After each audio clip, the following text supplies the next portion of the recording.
वालेकुम। अपने फेसबुक और यूट्यूब चैनल के साथ मैं हूं नुमान हैदर। आज के प्रोग्राम में हम बात करते हैं federal government employees housing authority और सुप्रीम कोर्ट बार एसोसिएशन के पार्क रोड पर वाक़ मंसूबे वकला कॉलोनी के हवाले से। इस पर हम पहले भी जो है वो काफ़ी दफ़ा जो है इस पर बात कर चुके हैं, लेकिन चूँकि यहाँ पर जो है वो मुस्तकिल लाकानूनियत का राज है और इलाके में मुसलसल खौफ व हिरास फैलाया जाता है, ख़ुसूसन ज़मीनों के हसूल के हवाले से।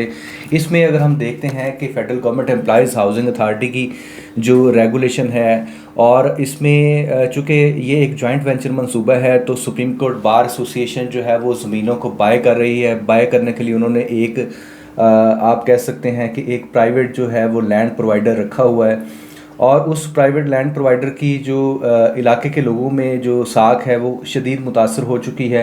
चूँकि ज़मीनों के हसूल के हवाले से जैसे कि दावे किए गए थे, इस लैंड प्रोवाइडर की जानिब से जब एग्रीमेंट किया गया सुप्रीम कोर्ट बार एसोसिएशन के साथ, तो उसमें ये कहा गया था कि हम जो है वो बहुत जल्द जो है वो कब्ज़ा ज़मीनों का कब्ज़ा देंगे, और लैंड प्रोवाइडर हैं वो इसी इलाके के रहने वाले हैं।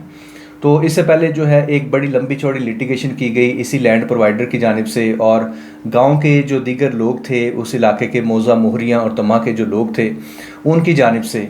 लेकिन अब जो सूरत हाल है वो थोड़ी सी तशवीशनाक है, ख़ास तौर पर ज़िली इंतज़ामिया और इस्लामाबाद पुलिस के हवाले से, क्योंकि ज़मीनों के हसूल के हवाले से वहाँ पर जो है आए रोज़ वो इलाका मैदान जंग बना होता है, और इसमें जो है वो लोगों पर जो है वो आम लोगों पर बंदूकें तानी जाती हैं।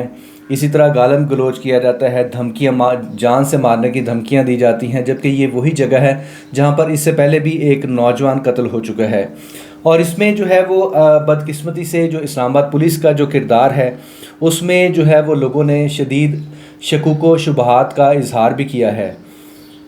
इस हवाले से कुछ मनाज़र मैं आपको दिखाना चाहता हूँ वहाँ पर जो है वो क्या हो रहा है आजकल। तो ये ज़रा आप देखिए।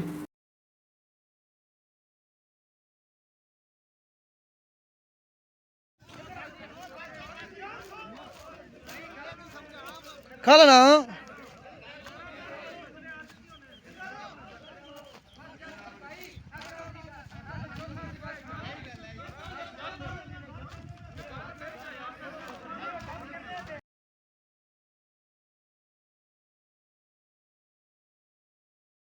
अच्छा, इस हवाले से जो मुकामी अफराद हैं उनका इस हवाले से क्या कहना है वो भी आप सुनिए ज़रा।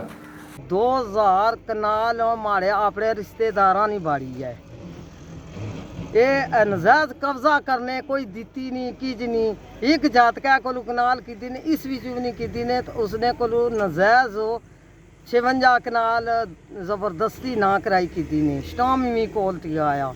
पटवार खाने भी गशने फर्ज बंद करी सटे ने वो नहीं देने थाने गशने कोई सुनाई नहीं करने। थाना भी खरीदी किदाने पटो खाना भी खरीदी किदाने ना फर्ज देने। मैं ताड़े तो लोटियाँ कीतियाँ इट्टां मारियाँ। मैं फर्ज दियो सही बाड़ी ना पता लगा कितनी थी कितनी नहीं। पटवारिया आना मिगी फंदा पैसी डीलर बंद कराई हुई। ये आप लोग क्यों इकट्ठे हुए हैं आज? ये इकट्ठे हुए कि बिछीना जबरदस्ती मारने के जमीना साढ़े ना यहाँ फर्ज भी हथा च चाहे हुए। पेमेंट जिन्हें दीतियाँ ने केड़े बंदे की पेमेंट की दीती ने जा किस तरह बगैर मालका से किस तरह निकाल चढ़े। मालिक देने ही नहीं असाने औरत नहीं मेहनत नहीं बच्चे वे वो ना असानियाँ नौकरियाँ या कोई अपने दाने माल पिछे जा रखे आया। और ये कब से ये चल रहा है, कितने दिनों से ये सब हो रहा है? ये दौर था परू भी कीता साने तो फिर चुप ही रहे से फिर अतरे चौथा तो फिर जोर देने की 5 साल हुई है। 6 तो 7 साल हुई 6-7 साल होगी। तमिया बच्चा मारिया ही ना वो ए मुर्गियां बिचा मौजा ओ तमिया बिचा ये सब जमीन बिचा तमियाला बच्चा ही ना मारे।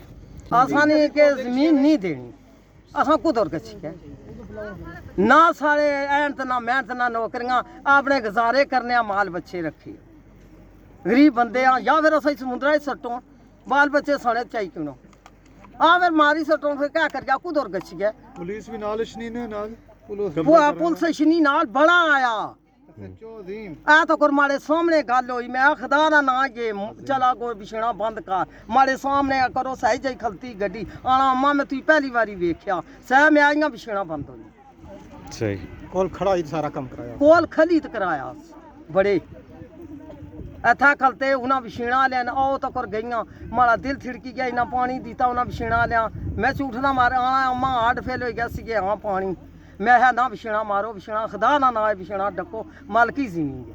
साथ एक private land provider Chaudhary Mohammad Raziz साहब हैं, उनके साथ बार वालों ने 4100 कनाल का एग्रीमेंट किया हुआ है। चौधरी नज़ीर साहब ने एग्रीमेंट किया, तकरीबन उस दिन ज़ुबैरी साहब ये खुद बता रहे थे हमने उसको पौने 2 अरब रुपया दिए और चौधरी नज़ीर जाने और बार वाले जाने। चौधरी नज़ीर ने ज़मीन के पैसे लिए, वो अपनी ज़मीन दे दे, हम किसी सूरत अपनी ज़मीन नहीं देंगे, ना बेचेंगे ना बेचते हैं ना हमारा बेचने का इरादा है। अपनी ज़मीन है मालो के यहाँ सब कुछ जाइए रोज़ पुलिस दबी आ रहे हैं, पुलिस सारे मिले सारे SHO सारे जड़ा कोठी बनाई तो उन्हें देने तो वही आ रहे हैं, फिर सारे डाकू चोर है कड़े पसा गच्छिया ना पैसा ना तेला ना साढ़े को हमारे को 200 रुपये नहीं सैकोड़ी मजबूर हाँ ना और जो ना पर जो ना ज़मीन बेचने जो बच्चे जवान है। ज़मीन 120 कनाल ही 120 कनाल। कितनी ज़मीन के पैसे दे चुके हैं आपको? कोई ये पैसा पाई नहीं, एक पैसा भी नहीं मिला। अब मूरिया में और तमा में है आपकी ज़मीन? यार साड़ी आ दूध है अपनी तमे में मूरियां ने। इस प्रोजेक्ट का मैं थोड़ा सा आपको बैकग्राउंड बता दूं। 2011 में साबिक वज़ीर आज़म राजा परवेज़ अशरफ जो मौजूदा स्पीकर हैं कौमी असम्बली के, उन्होंने जो है वो वुकला कॉलोनी के हवाले से जो है वो हाउसिंग मिनिस्ट्री को कहा था कि आप जो है वो इस प्रोजेक्ट के लिए ज़मीन का बंदोबस्त करें। और उसके बाद 2016 में जो है वो सेक्शन 4 जो है उसका नोटिफिकेशन हुआ। फिर 2018 में ज़मीन का अवार्ड हुआ जो कि 34 लाख रुपए तय किया गया। तो होना तो ये चाहिए था कि 2018 में जब ये अवार्ड हुआ उसके 6 माह के अंदर जो है वो लोगों की पेमेंट्स जो हैं वो क्लियर की जाती और ज़मीनों का कब्ज़ा लिया जाता। जबकि जो इलाके के सेक्शन 4 जो है वो अगर आप लगाते हैं डैम के लिए या किसी यूनिवर्सिटी के लिए या किसी अहम तरीन कौमी मंसूबे के लिए या दिफाई तनसीबात के लिए तो उसका तो बनता है, लेकिन यहाँ पर जो है वो रिहायशी ज़रूरियात पूरी करने के लिए सरकारी मुलाजमीन की और वकला के लिए ये सेक्शन 4 लगाया गया। और उसमें भी ये पहले जो है मौज़ा मलोट में लगाया गया, अब मौज़ा मोरियाँ और तमा में, चूँकि एस्केलेशन बढ़ चुकी है, महंगाई बढ़ चुकी है, डॉलर का रेट बढ़ चुका है, तो ये तमाम जो चीज़ें हैं इनको मद्देनज़र रख के जो रेट्स हैं, जो अवार्ड के जो रेट्स हैं उनको रिव्यू करने की ज़रूरत थी। लेकिन उस हवाले से जो है वो federal government employees housing authority वो ये समझते हैं, चूँकि अभी तक जो है वो किसी ने भी, वो चाहते हैं कि वॉलंटरली जो है लोग उनके पास आएँ और अपनी रकम लें और जो ज़मीन है वो ट्रांसफ़र करवाएं federal government employees housing authority के पास। लेकिन अभी तक जो है वो उनके ये वाला जो प्लान है वो अभी तक मुकम्मल तौर पर फेल है। उसकी रीज़न कि अभी तक जो है वो किसी ने भी जो है वो एक मरला ज़मीन भी इस रेट पर जो 34 लाख रुपया फ़ी कनाल जो ऑफ़र करती है federal government employees housing authority, उसके मुताबिक जो है वो किसी ने जमा नहीं करवाई। अगर ओवरऑल हम बात करें तो इस इलाके में जो है वो चूँकि पोटेंशियल मौजूद है, ग्रीनरी है और पहाड़ हैं। इसी तरह अगर आप इसकी मुल्हिका सोसाइटियों जो CDA का पार्क इनक्लेव है और इसी तरह जो पार्क व्यू सिटी और जो दीगर सोसाइटीज़ को अगर देखें तो उनकी जो ज़मीनों के जो रेट्स हैं या जो प्लॉट्स के जो रेट्स हैं वो काफ़ी बढ़ चुके हैं। तो इस एंगल से जो है वो जो मुकामी ज़मींदार हैं, चूँकि वो वहाँ पर अरसे से रह रहे हैं, आबाओ इजाद उनके रह रहे हैं, तो उनका ये पॉइंट ऑफ व्यू ये था कि आप जो है वो इस ज़मीन को अगर लेना चाहते हैं तो उसका तरीक़ाकार ये नहीं है कि आप जो है वो प्राइवेट लैंड प्रोवाइडर के ज़रिए जो है वो मुख्तलिफ़ हीलो बहानों से आएँ और असला ताने लोगों पर और लोगों को जान से मारने की धमकियाँ दें। तो ये वाला जो तरीका है, इसकी बजाय आप मुज़ाकरात करते, ये पाकिस्तानी लोग ही हैं जो वहाँ के जो मकामी रहने वाले हैं, मौज़ा मोहरियाँ और तमा, ये कोई हिंदुस्तान का हिस्सा नहीं है, पाकिस्तान का ही हिस्सा है। तो इसमें जो है वो आप सुप्रीम कोर्ट बार एसोसिएशन जो है उसकी जो क़यादत है, उसके अलावा जो federal government employees housing authority के जो अफसरान और इसके अलावा जो ज़िले इंतज़ामिया और इस्लामाबाद पुलिस जो है वो इन सारे जो स्टेक होल्डर्स हैं इनको मुज़ाकरात के ज़रिए से जो है वो इसका कोई पुरअमन रास्ता निकालें ताकि जो वहाँ पर एक जो दहशतगर्दी का एक तासुर दिया जाता है और इसके अलावा जो वहाँ पर एक लाकानूनियत का राज है और लोगों में खौफ व हिरास के ज़रिए से ज़मीनें हथियाने का जो सिलसिला है ये वाला जो है ये थम सके।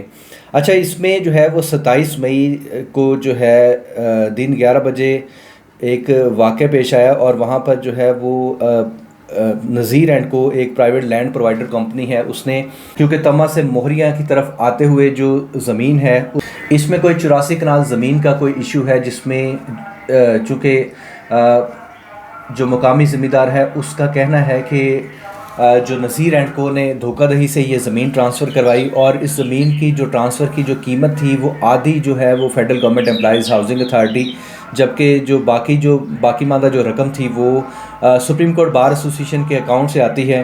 तो federal government employees housing authority के जो अकाउंट से चेक तो बना, ठीक है, लेकिन जो सुप्रीम कोर्ट बार एसोसिएशन की जानिब से जो चेक जारी होना था या जो रकम इनको जानी थी वो ना जा सकी।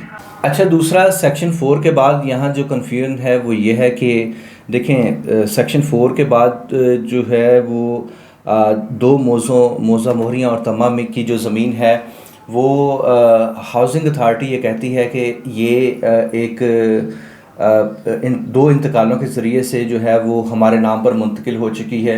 अब हम ये कानूनी तौर पर हम इसके मालिक हैं, अब हमने सिर्फ इसकी पेमेंट जो है वो अदा करनी है और कब्ज़े लेने हैं लोगों से। उसके अलावा अगर कोई तीसरा रास्ता है तो उस पर जो है वो अभी तक जो है वो कोई डेवलपमेंट नहीं हो सकी। ना तो देखें federal government employees housing authority जो है वो ज़मीनें ले सकी है, ना उनको पेमेंट्स हो सकी है, और ना ही जो है वो कोई किसी मुतबादल ऑप्शन पे, क्योंकि ये सबको पता है कि वहाँ पर जो ज़मीनों के रेट्स हैं वो बढ़ चुके हैं, काफ़ी ज़्यादा बढ़ चुके हैं, महंगाई इतनी ज़्यादा शदीद हो चुकी है, और इसके अलावा जो इर्द गिर्द की हाउसिंग सोसाइटीज़ हैं वहाँ पर भी बहुत ज़्यादा एस्केलेशन आई है।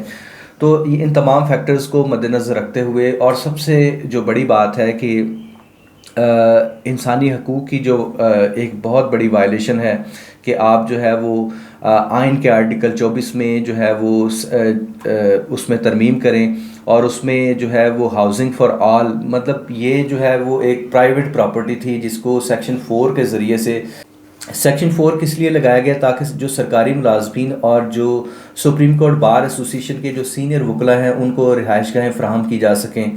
तो अब तक की जो स्ट्रेटजी है federal government employees housing authority की वो मुकम्मल तौर पर नाकाम है। आप देखें 11 साल का अरसा गुजर चुका है। 2011 में ये प्रोजेक्ट अनाउंस हुआ और इतना धीमे धीमे चलते चलते इनके अपने जो है वो 1.5 लाख से ज़्यादा जो है वो मेंबरान हैं।